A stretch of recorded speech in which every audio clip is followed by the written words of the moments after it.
Jay Gruden and RG3. You know, they got into it over the weekend. And I want to cover that because I thought it was crazy how things escalated.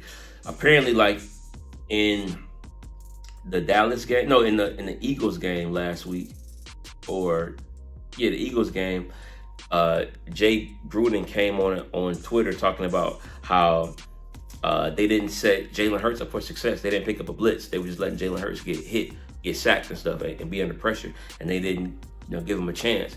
And RG3 tweeted back at him an emoji with his eyes up, like, huh? Like, what? Say what? And then Jay Gruden said, were you not prepared? And RG3 said something to the effect of, no, you didn't prepare me.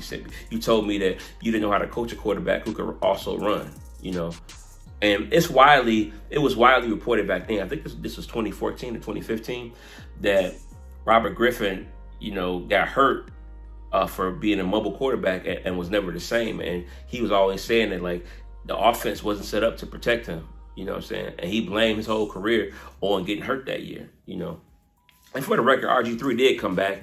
He did play backup in a few places. I think he played backup in Baltimore, and he's out the league now. He's commentating, you know what I'm saying? So whatever, you can take whatever you want with that. But RG3 went deeper on it on his podcast, and here's what he said. He said, there was a moment in D.C. that is vividly remembered. Jay Gruden went to a press conference, and he undressed me at that press conference in a way a coach should never undress his starting quarterback. It was after a game, and pause on that, by the way. Pause on that. It was after a game, and I said in the press conference that the best players in the NFL have the guys around them play at an extremely high level. No one is out there doing it on their own. Now, the media pundits and everyone took that to say RG3 threw his teammates under the bus. And I had to eat that for a long time because Jay didn't back me in the media the next day. He doubled down on it and actually picked me apart in the media. What people don't know is that the only reason I went to the press conference and said what I said to challenge my teammates is because Jay Gruden asked me to do so.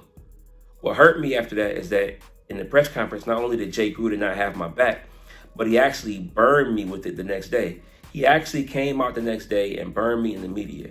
He came out the next day in our team meeting room and burned me in front of my teammates. And Gruden quickly responded to this tweet. He said, you weren't good enough. Kirk was better, meaning Kirk Cousins. Kirk was better. Cleveland didn't want you. Baltimore didn't want you either. Quit blaming me. And it's like, you're supposed to be an NFL coach talking this way? I think that's totally unacceptable, man. I don't ever want to see Jay Gruden work for another team because that just ain't cool, man. Talking to your players like that. I mean, even if you feel that way, there's a certain professionalism you're supposed to have as a coach. And even if you want to get those points across, you should say it more professionally. And then he even told him in his tweet to go race a pigeon. Go race a pigeon. What?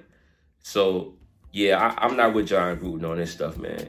And I'm not even saying who was right or wrong in that whole RG3 rift, because to his point, listen, man, you had plenty of chances if you're RG3. You played in Cleveland, you played in Baltimore, and wherever else you played, and it didn't turn out so well.